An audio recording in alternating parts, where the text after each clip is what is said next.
Oke bro, kita lanjut dengan teknik dari Vigyan Bhairava Tantra. Berikut ini tekniknya.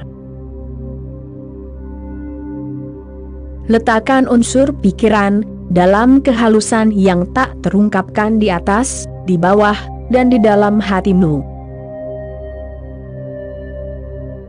Itulah tekniknya bro. Ada 3 hal perlu diperhatikan. Pertama, jika ilmu pengetahuan itu penting, maka kepala adalah pusatnya. Sedangkan jika kepolosan seperti seorang anak kecil itu penting, maka hati adalah pusatnya. Seorang anak kecil hidup di dalam hati, sedangkan kita hidup di dalam kepala. Seorang anak kecil merasakan, sedangkan kita memikirkan. Bahkan ketika kita mengatakan bahwa kita merasakan, sebenarnya kita hanya berpikir bahwa kita merasakan. Pikiran menjadi hal yang utama bagi kita, sedangkan perasaan menjadi hal yang kedua. Pikiran adalah alat bagi sains, perasaan adalah alat bagi agama. Dirimu harus mulai menjadi organisme yang memiliki perasaan lagi. Dan kedua dimensi itu berbeda. Ketika dirimu memikirkan, dirimu tetap terpisah. Ketika dirimu merasakan, dirimu meleleh, melebur menjadi satu. Pikirkanlah tentang bunga mawar. Ketika dirimu memikirkannya, dirimu terpisah, ada celah, jarak, ruang. Untuk memikirkan, ruang dibutuhkan, agar pikiran bergerak, jarak dibutuhkan. Rasakan bunga itu dan celah itu menghilang, jaraknya pun mengecil. Karena untuk merasakan, jarak adalah penghalang. Semakin dekat dirimu, semakin dirimu bisa merasakannya. Akan tiba saatnya ketika kedekatan pun tampak seperti semacam jarak, dan kemudian terjadi pencairan. Kemudian dirimu tidak bisa merasakan batas-batas di mana dirimu berada, dan di mana bunga itu berada, di mana dirimu berakhir, dan di mana bunga itu dimulai. Kemudian batas-batas itu melebur satu sama lain. Bunga memasuki dirimu dengan suatu cara, dirimu memasuki bunga dengan suatu cara. Merasakan menghilangkan batas-batas, memikirkan menciptakan batas-batas. Itulah sebabnya berpikir selalu menekankan definisi, karena tanpa definisi, dirimu tidak bisa menciptakan batas-batas. Pikiran mengatakan definisikan dulu, dan perasaan mengatakan jangan definisikan. Jika dirimu mendefinisikan, perasaan berhenti. Seorang anak kecil merasakan, kita memikirkan. Seorang anak kecil mendekati eksistensi, ia mencair dan membiarkan eksistensi mencair ke dalam dirinya. Kita terisolasi, terpenjara di dalam kepala. Kita seperti pulau. Sutra ini mengatakan untuk kembali ke pusat hati. Mulailah merasakan sesuatu. Ini akan menjadi eksperimen yang hebat, jika dirimu mulai merasakan sesuatu. Apapun yang dirimu lakukan, berikan sejumlah waktu dan energimu untuk merasakan. Dirimu duduk di sana, dirimu bisa mendengarkanku, tetapi itu akan menjadi bagian dari pikiran. Dirimu juga bisa merasakanku di sana, tetapi itu tidak akan menjadi bagian dari pikiran. Jika dirimu bisa merasakan kehadiranku, maka definisi akan hilang. Kemudian sungguh, jika dirimu sampai pada suatu momen merasakan dirimu tidak tahu siapa yang berbicara dan siapa yang mendengarkan. Ini bisa terjadi saat ini juga. Kemudian pembicara menjadi pendengar, dan pendengar menjadi pembicara.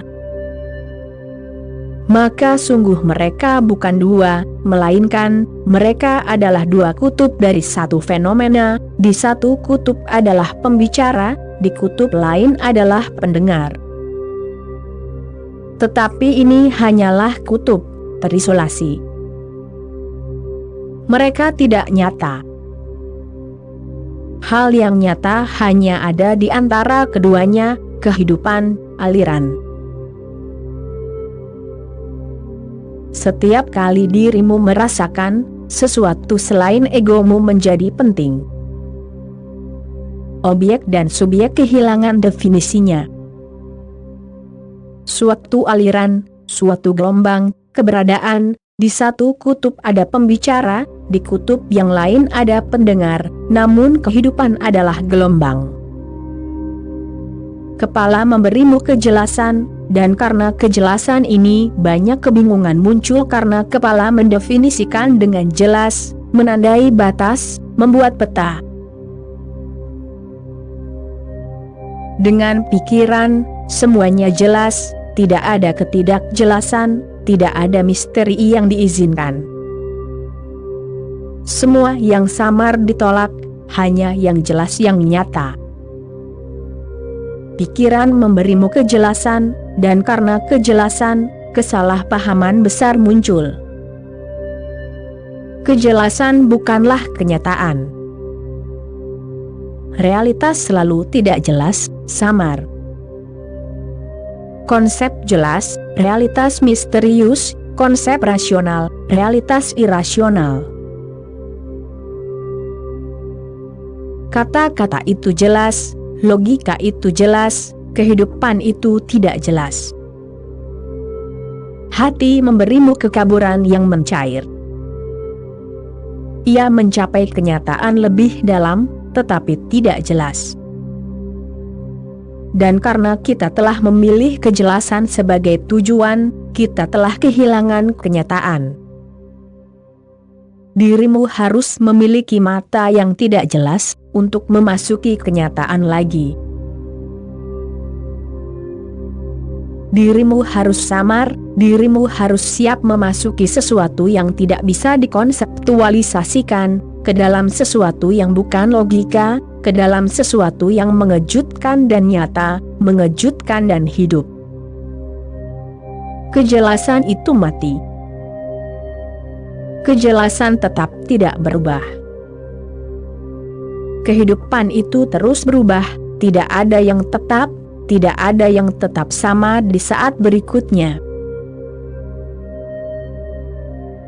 Bagaimana dirimu bisa bersikap jelas tentang hal itu? Jika dirimu terlalu memaksakan kejelasan, dirimu akan kehilangan kontak dengannya. Itulah yang telah terjadi. Sutra ini mengatakan bahwa hal mendasar adalah kembali ke pusat hati, tetapi bagaimana cara mencapainya? Taruhlah unsur pikiran dalam kehalusan yang tak terungkapkan di atas, di bawah, dan di dalam hatimu. Kata unsur pikiran bukanlah terjemahan yang tepat dari kata asli bahasa Sanskerta cita.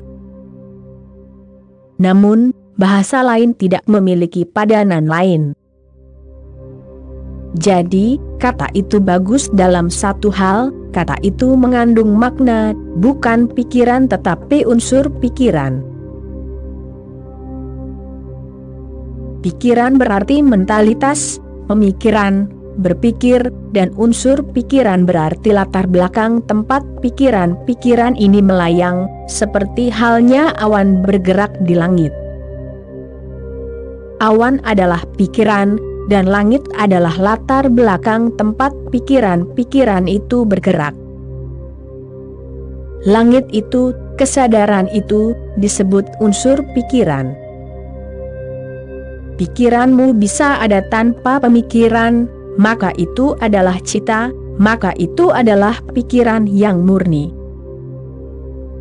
Ketika pikiran itu memiliki pemikiran, itu adalah pikiran yang tidak murni. Jika pikiranmu bisa tanpa pemikiran, maka pikiranmu sangat halus, hal paling halus yang mungkin ada. Dirimu tidak bisa membayangkan kemungkinan yang lebih halus.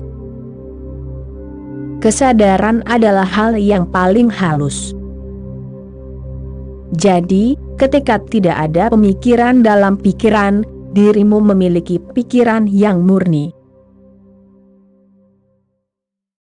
Pikiran yang murni bisa bergerak menuju hati, pikiran yang tidak murni tidak bisa. Yang dimaksud dengan ketidakmurnian bukanlah pemikiran yang tidak bermoral dalam pikiran. Yang dimaksud dengan ketidakmurnian adalah semua pemikiran itu tidak murni. Bahkan jika dirimu berpikir tentang Tuhan, itu adalah ketidakmurnian, karena awan bergerak. Awan itu sangat putih, tetapi awan itu ada di sana dan kemurnian ruang tidak ada di sana. Langit yang tak berawan tidak ada di sana. Awan mungkin awan hitam, pemikiran seksual yang bergerak dalam pikiran, atau awan mungkin awan putih, indah, doa yang bergerak dalam pikiran, tetapi dalam kedua kasus pikiran yang murni tidak ada di sana. Itu tidak murni, berkabut. Dan jika pikiran berkabut, dirimu tidak bisa masuk ke dalam hati. Hal ini harus dipahami, karena dengan pemikiran, dirimu akan melekat pada kepala. Pemikiran adalah akarnya, dan kecuali akar tersebut dipotong, dirimu tidak akan bisa jatuh kembali ke hati. Seorang anak kecil hanya tinggal di dalam hati, sampai saat pemikiran mengkristal, saat pemikiran mulai mengambang di benaknya. Kemudian pemikiran itu berakar. Kemudian melalui pendidikan, budaya, dan pembinaan, pemikiran itu menjadi berakar. Kemudian kesadaran perlahan-lahan berpindah dari hati ke kepala. Kesadaran bisa tetap berada di kepala, hanya jika ada pemikiran. Ini dasar. Jika tidak ada pemikiran, kesadaran segera kembali ke kepolosan aslinya, di dalam hati. Maka begitu banyak penekanan pada meditasi, begitu banyak penekanan untuk tidak berpikir, pada kesadaran tanpa pemikiran, pada kesadaran tanpa memilih, atau pada perhatian yang benar dari Buddha, yang hanya perhatian tanpa pemikiran, hanya menyadari. Apa yang terjadi kemudian? Sebuah fenomena yang sangat hebat terjadi, karena ketika akarnya dipotong, kesadaran segera turun kembali ke hati, ke tempat asalnya. Dirimu menjadi seperti anak kecil lagi. Yesus berkata, hanya mereka yang seperti anak kecil yang akan masuk ke dalam kerajaan Tuhanku. Ia merujuk kepada orang-orang yang kesadarannya telah kembali ke hati. Mereka telah menjadi polos, seperti anak kecil. Namun persyaratan dasar pertama adalah menempatkan unsur pikiran dalam kehalusan yang tak terungkapkan. Pemikiran bisa diungkapkan. Tidak ada satupun pemikiran yang tidak bisa diungkapkan, dan tidak mungkin ada. Jika tidak bisa diungkapkan, dirimu tidak bisa memikirkannya. Jika dirimu bisa memikirkannya, pemikiran itu bisa diungkapkan.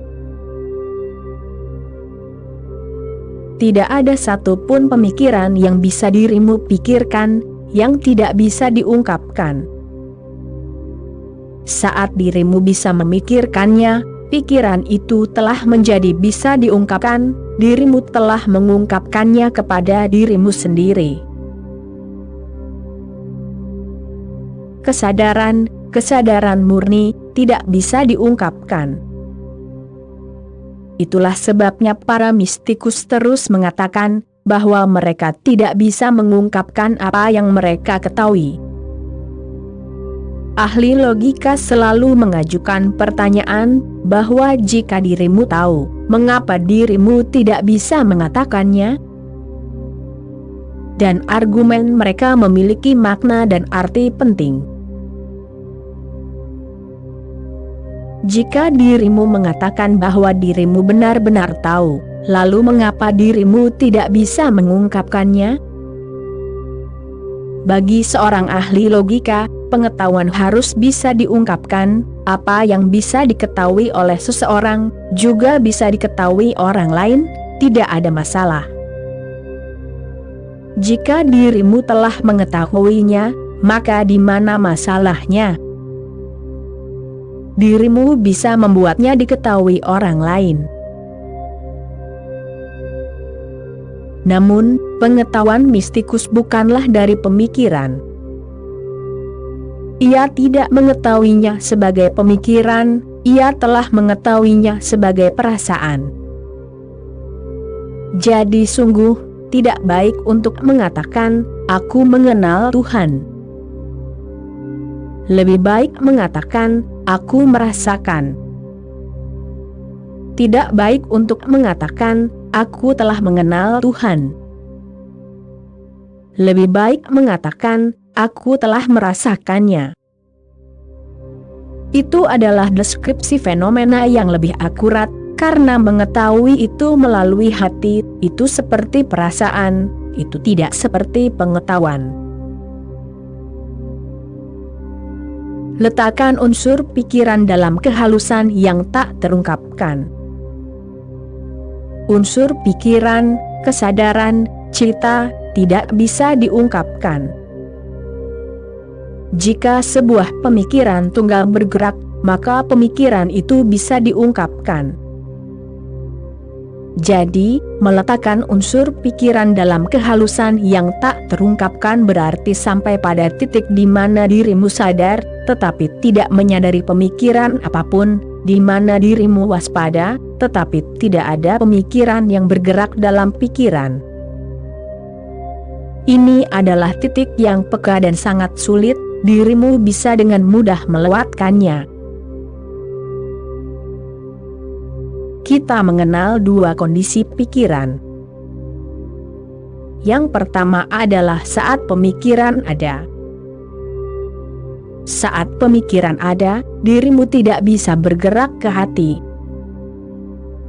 Lalu kita mengenal kondisi pikiran yang lain, saat pemikiran tidak ada. Saat pemikiran tidak ada, dirimu tertidur. Lalu juga, dirimu tidak bisa bergerak ke hati. Setiap malam, selama beberapa saat, selama beberapa jam, dirimu tidak berpikir. Pikiran berhenti, tetapi dirimu tidak mencapai hati, karena dirimu tidak sadar. Jadi, diperlukan keseimbangan yang sangat halus. Pikiran harus berhenti seperti saat berhenti dalam tidur nyenyak, saat tidak ada mimpi, dan dirimu harus tetap waspada seperti saat terjaga.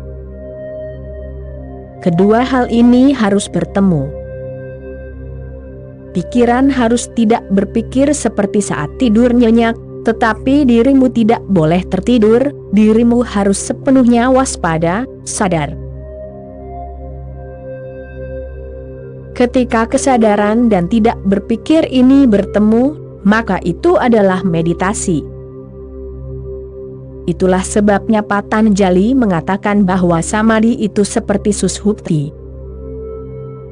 Ekstase tertinggi, samadhi, itu seperti tidur yang paling nyenyak, hanya dengan satu perbedaan, di dalamnya dirimu tidak tertidur. Namun kualitasnya sama, tanpa pemikiran, tanpa mimpi, tidak terganggu, tanpa riak sedikit pun, benar-benar tenang dan sunyi, tetapi waspada. Ketika dirimu sadar dan tidak ada pemikiran, dirimu akan merasakan transformasi tiba-tiba dalam kesadaranmu. Pusat berubah. Dirimu terlempar ke belakang. Dirimu terlempar ke hati. Dan dari hati, ketika dirimu melihat dunia, tidak ada dunia, yang ada hanya Tuhan. Dari kepala, ketika dirimu melihat ke arah keberadaan, tidak ada Tuhan, yang ada hanya keberadaan material. Materi, eksistensi material, dunia, dan Tuhan bukanlah dua hal, dua pandangan, dua perspektif. Mereka adalah fenomena yang sama, yang dilihat dari dua pusat keberadaan. Taruhlah unsur pikiran dalam kehalusan yang tak terungkapkan, di atas, di bawah, dan di dalam hatimu. Beradalah sepenuhnya di dalamnya, menyatu, terbenam. Jadilah kesadaran, di atas, di bawah, di dalam hati, seluruh hati dikelilingi oleh kesadaran sederhana, tidak memikirkan sesuatu yang khusus, hanya menyadari, tanpa kata, tanpa verbalisasi, tidak berpikir sama sekali, hanya ada. Letakkan unsur pikiran di atas, di bawah, dan di dalam hatimu, dan segalanya akan menjadi mungkin bagi dirimu.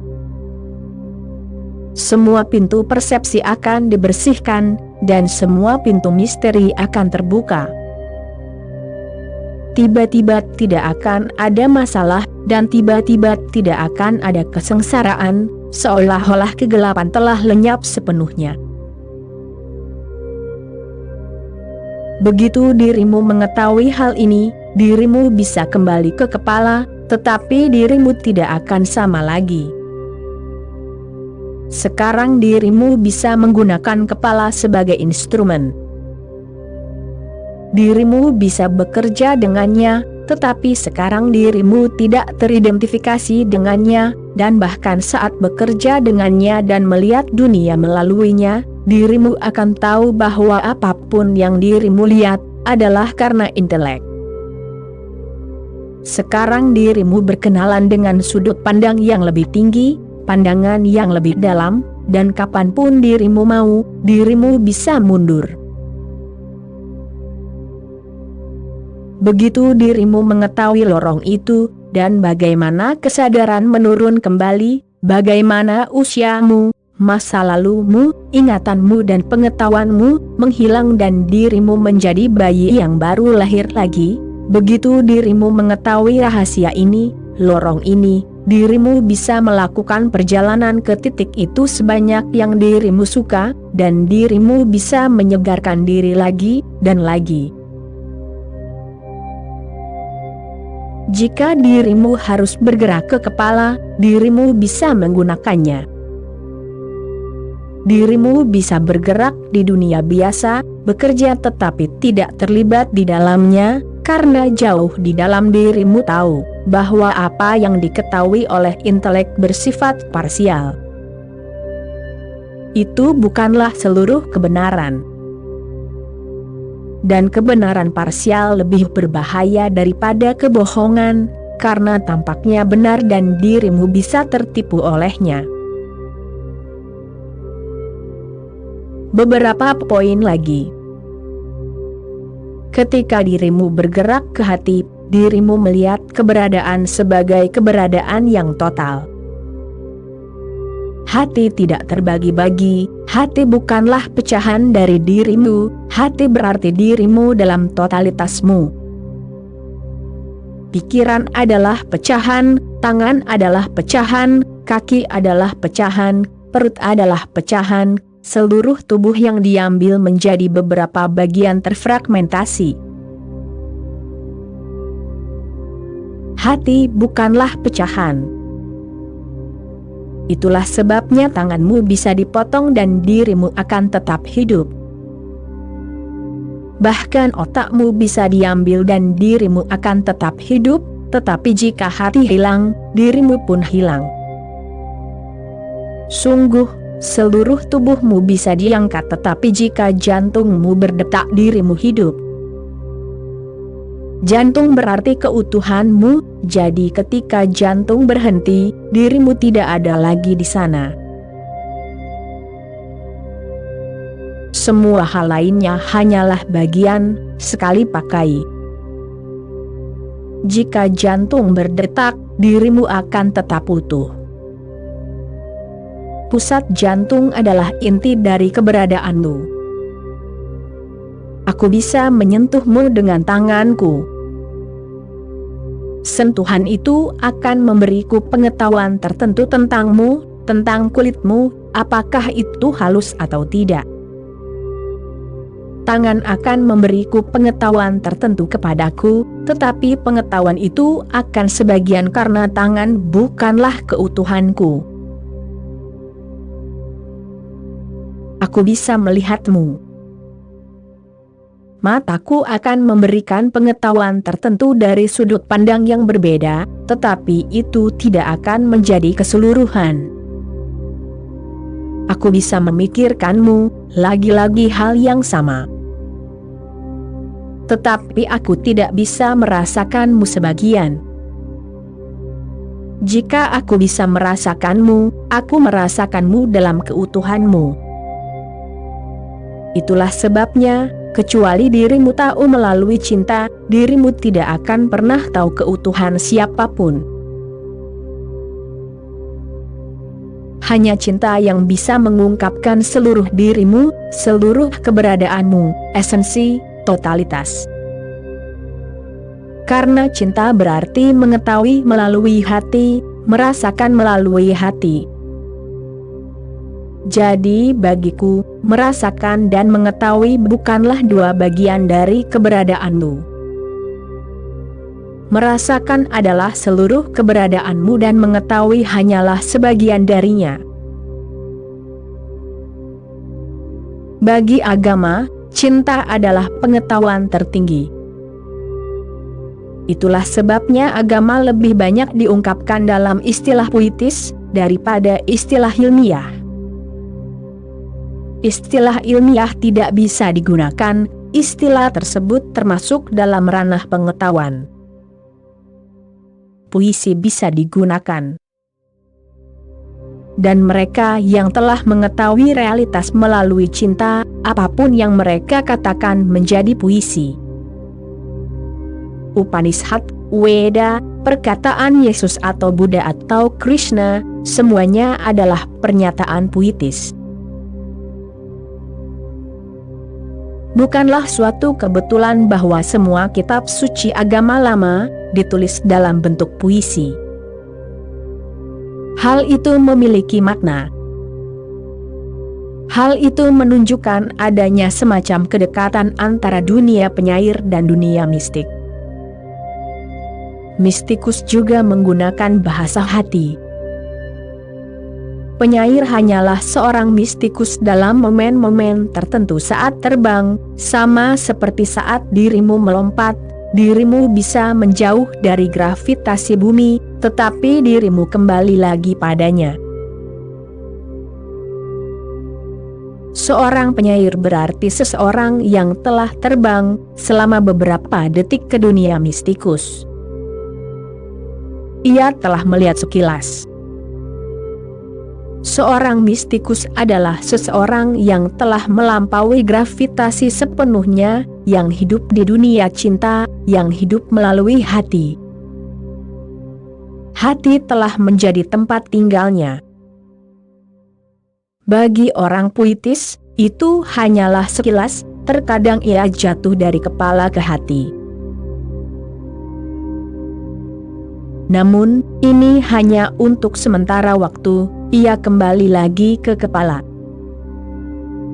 Jadi, jika dirimu melihat puisi yang indah, jangan mencoba melihat penyair yang telah menulisnya, karena dirimu tidak akan bertemu orang yang sama. Dirimu akan kecewa, karena dirimu akan bertemu dengan orang yang sangat biasa. Ia telah melihat sekilas. Untuk momen-momen tertentu realitas terungkap kepadanya, dan ia turun ke hati. Namun, ia tidak mengetahui bagian itu. Ia bukan penguasanya. Itu telah terjadi dan ia tidak bisa bergerak ke sana dengan kemauannya sendiri. Ketika Choleri Dige meninggal, ia meninggalkan sekitar 40.000 puisi yang tidak lengkap. Ia hanya menyelesaikan 7 puisi sepanjang hidupnya. Ia menjadi penyair besar, salah satu yang terhebat di dunia, tetapi ia sering ditanya, "Mengapa kamu terus menumpuk puisi yang tidak lengkap, dan kapan kamu akan menyelesaikannya?" Ia berkata, "Aku tidak bisa berbuat apa-apa." Terkadang beberapa baris muncul di benakku lalu berhenti. Jadi, bagaimana aku bisa menyelesaikannya? Aku akan menunggu. Aku harus menunggu.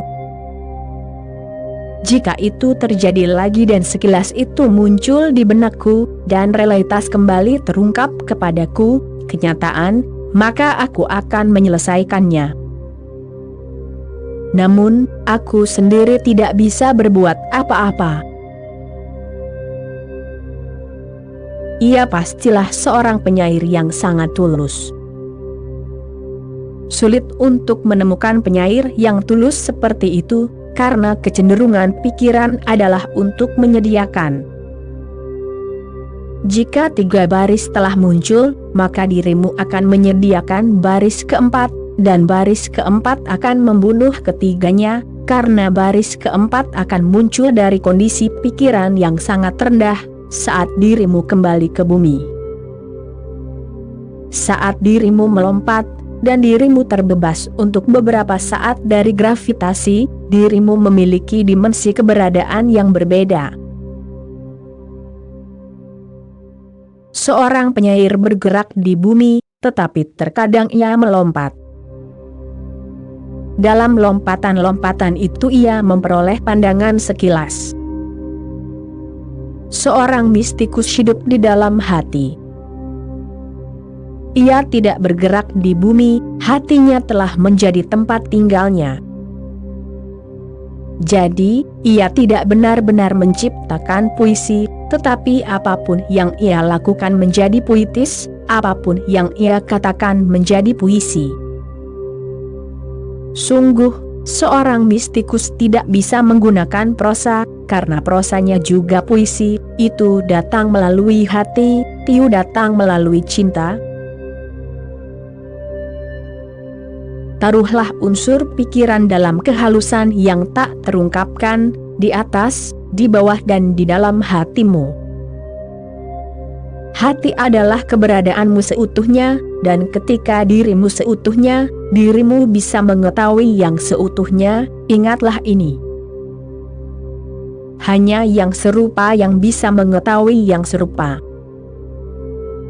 Ketika dirimu terfragmentasi, dirimu tidak bisa mengetahui yang seutuhnya. Seperti di dalam, begitu juga di luar. Ketika dirimu seutuhnya di dalam, realitas yang seutuhnya di luar terungkap kepadamu. Dirimu telah menjadi mampu untuk mengetahuinya, dirimu telah memperoleh hak untuk mengetahuinya. Ketika dirimu terfragmentasi di dalam, realitas di luar pun terfragmentasi. Jadi, apapun yang ada di dalam dirimu, akan menjadi yang di luar bagimu. jauh di dalam hati, seluruh dunia berbeda, gesaknya berbeda. Aku melihatmu. Jika aku melihat dirimu melalui kepala, melalui intelek, melalui salah satu bagian pengetahuanku, maka beberapa teman ada di sini, individu, ego, terpisah. Tetapi jika aku melihatmu melalui hati, maka individu tidak ada. Maka hanya kesadaran samudra yang ada, dan individu hanyalah gelombang. Jika aku melihatmu melalui hati, maka dirimu dan tetanggamu bukanlah dua, maka realitas ada di antaramu dan tetanggamu. Dirimu hanya dua kutub, dan yang nyata hanya di antara keduanya. Maka di sana ada samudera kesadaran, tempatmu ada sebagai gelombang. Tetapi gelombang tidak terpisah, mereka saling terkait. Dan dirimu melebur setiap momen menjadi momen lainnya, entah dirimu mengetahuinya atau tidak. Napas yang ada di dalam dirimu, beberapa saat yang lalu, telah meninggalkanmu, sekarang ia bergerak ke tetanggamu. Beberapa saat sebelumnya, ia adalah kehidupanmu dan dirimu akan mati tanpanya, dan sekarang ia bergerak ke tetanggamu. Ia adalah kehidupannya sekarang. Tubuhmu terus-menerus memancarkan getaran, dirimu adalah radiator. Jadi energi kehidupanmu terus-menerus bergerak ke tetanggamu, dan energi kehidupannya bergerak ke dalam dirimu. Bila aku memandangmu dari lubuk hatiku, bila aku memandangmu dengan mata penuh cinta, bila aku memandangmu seutuhnya, maka dirimu hanyalah titik-titik yang terpancar, dan kehidupan terus bergerak dari dirimu kepada orang lain, dan dari orang lain kepadamu. Dan bukan hanya di suatu ruangan, seluruh alam semesta ini adalah aliran energi kehidupan yang konstan. Ia terus bergerak. Tidak ada unit-unit individual, ia adalah keseluruhan kosmik. Namun melalui intelek, kosmik tidak pernah muncul, hanya fragmen-fragmen atom yang muncul. Dan ini bukanlah pertanyaan yang bisa dipahami melalui intelek. Jika dirimu mencoba memahami melalui intelek, mustahil untuk memahaminya. Ini adalah pandangan yang sama sekali berbeda, dari sudut pandang yang berbeda. Jika dirimu total di dalam, totalitas di luar akan terungkap kepadamu. Sebagian orang menyebut wahyu itu sebagai realisasi Tuhan, sebagian menyebutnya moksha, pembebasan, sebagian menyebutnya nirwana, penghentian. Kata-kata yang berbeda, kata-kata yang sama sekali berbeda, tetapi semuanya menandakan inti yang sama, esensi yang sama. Satu hal yang mendasar bagi semua ekspresi ini, yaitu individu menghilang. Dirimu mungkin menyebutnya realisasi Tuhan, maka dirimu bukan lagi seorang individu, dirimu bisa menyebutnya pembebasan, maka dirimu bukan lagi diri. Dirimu bisa menyebutnya penghentian, seperti yang Buddha sebut, maka seperti lampu, nyala api, berhenti ada, menghilang, menyebar, dirimu tidak bisa menemukannya dimanapun lagi, dirimu tidak bisa menemukannya, ia telah pergi ke ketiadaan, maka individu menghilang. Tetapi poin ini harus direnungkan. Mengapa semua agama mengatakan bahwa individu, diri, ego, menghilang ketika dirimu menyadari kebenaran? Jika semua agama menekankan hal ini berarti bahwa diri pastilah ilusi. Jika tidak, bagaimana ia bisa menghilang? Diri tidak mungkin benar-benar ada, hanya dengan begitu ia bisa menghilang. Ini mungkin tampak paradoks, tetapi memang begitu, hanya yang tidak ada yang bisa menghilang. Yang ada akan tetap ada, ia tidak bisa menghilang. Hanya karena kepala, entitas palsu telah muncul, yaitu individu. Jika dirimu turun ke hati, entitas palsu itu menghilang. Individu adalah ciptaan kepala. Dari hati, kosmik ada, individu tidak ada. Keseluruhan ada, bagian-bagian tidak ada. Dan ingat, ketika dirimu tidak ada, dirimu tidak bisa menciptakan neraka. Ketika dirimu tidak ada, dirimu tidak bisa berada dalam kesengsaraan. Ketika dirimu tidak ada, tidak akan ada kecemasan, tidak ada penderitaan.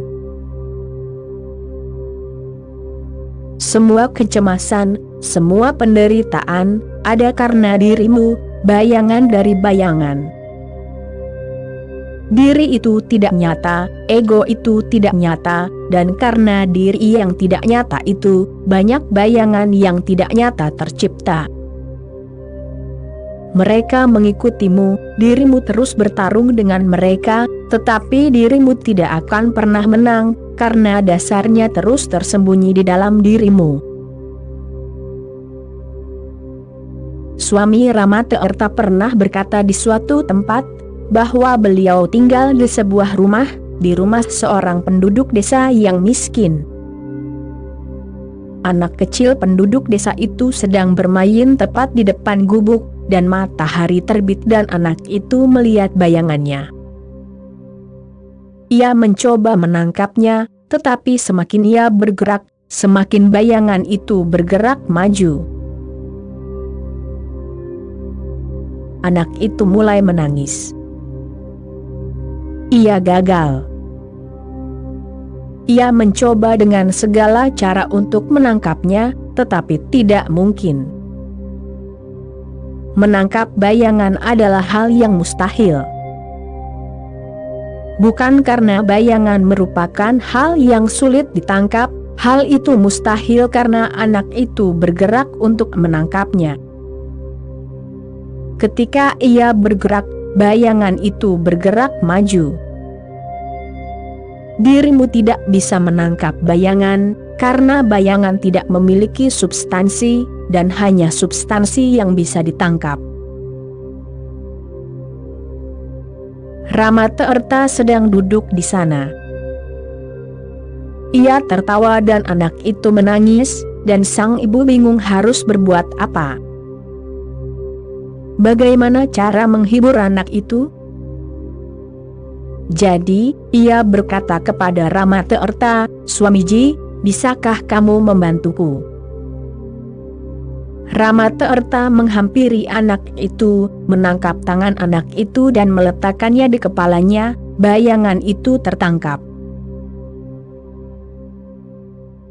Sekarang setelah anak itu meletakkan tangannya di kepalanya, bayangan itu tertangkap. Anak itu mulai tertawa. Sekarang ia bisa melihat bahwa tangannya telah menangkap bayangan itu. Dirimu tidak bisa menangkap bayangan, tetapi dirimu bisa menangkap dirimu sendiri. Dan saat dirimu menangkap dirimu sendiri, bayangan itu pun tertangkap. Penderitaan hanyalah bayangan ego. Kita semua seperti anak kecil itu, berjuang melawan penderitaan, kecemasan, kesedihan, dan berusaha menghilangkannya. Kita tidak akan pernah menang. Ini bukan soal kekuatan, seluruh upaya itu tidak masuk akal, mustahil. dirimu harus menangkap ego, dan begitu dirimu menangkapnya, penderitaan tiba-tiba menghilang. Itu hanyalah bayangan. Ada orang yang mulai berkelahi dengan diri sendiri. Telah diajarkan, hancurkan diri sendiri, jadilah tanpa ego, dan dirimu akan bahagia. Jadi mereka mulai berkelahi dengan diri sendiri, dengan ego. Namun jika dirimu berkelahi, dirimu masih percaya bahwa diri itu ada. Perjuanganmu akan memberinya makanan, itu akan menjadi sesuatu yang memberinya energi, dirimu akan memberinya makanan. Teknik ini mengatakan jangan pikirkan ego, cukup pindah dari kepala ke hati, dan ego akan lenyap. Ego adalah proyeksi dari kepala. Jangan berkelahi dengannya. Dirimu bisa terus berjuang untuk hidup bersama, tetapi jika dirimu tetap berada di kepala, dirimu tidak akan menang. Ubah saja sudut pandangnya, pindah saja dari kepala ke sudut pandang yang berbeda, ke sudut pandang yang lebih dalam dari keberadaan, dan semuanya berubah, karena sekarang dirimu bisa melihat dari perspektif yang berbeda. Dari hati tidak ada ego. Karena ini kita menjadi takut pada hati. Kita tidak pernah membiarkannya memiliki jalannya sendiri. Kita selalu mengganggunya, kita selalu membawa pikiran ke dalamnya. Kita mencoba mengendalikan hati melalui pikiran, karena kita menjadi takut. Jika dirimu bergerak ke hati, dirimu kehilangan diri sendiri. Dan kehilangan ini seperti kematian. Oleh karena itu ketidakmampuan untuk mencintai, oleh karena itu rasa takut jatuh cinta. Karena dirimu kehilangan diri sendiri, dirimu tidak memegang kendali. Sesuatu yang lebih besar dari dirimu mencengkerammu dan menguasaimu. Kemudian dirimu tidak berada di tempat yang pasti, dan dirimu tidak tahu kemana dirimu bergerak.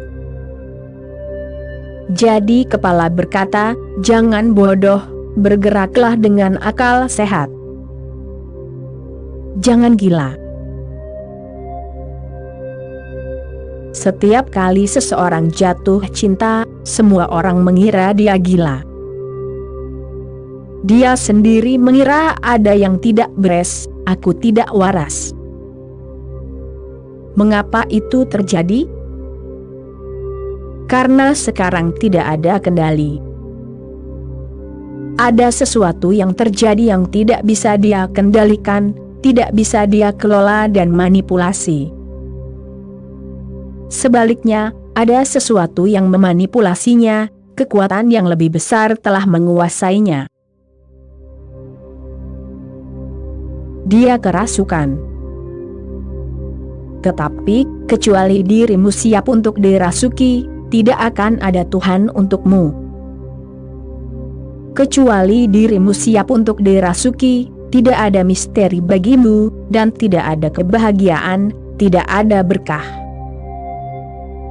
Orang yang siap dirasuki oleh cinta, oleh doa, oleh kosmos, berarti orang yang siap mati sebagai ego. Hanya orang itu yang bisa mengetahui apa sebenarnya kehidupan itu, apa yang harus diberikan kehidupan. Apa yang mungkin menjadi kenyataan dengan segera. Tetapi dirimu harus mempertaruhkan dirimu sendiri. Teknik ini indah. Teknik ini tidak mengatakan apapun tentang egomu. Teknik ini hanya memberimu sebuah cara, dan jika dirimu mengikuti cara ini, egomu akan hilang. Oke bro, sekian dulu episode kali ini, kita sambung lagi nanti. Terima kasih bro.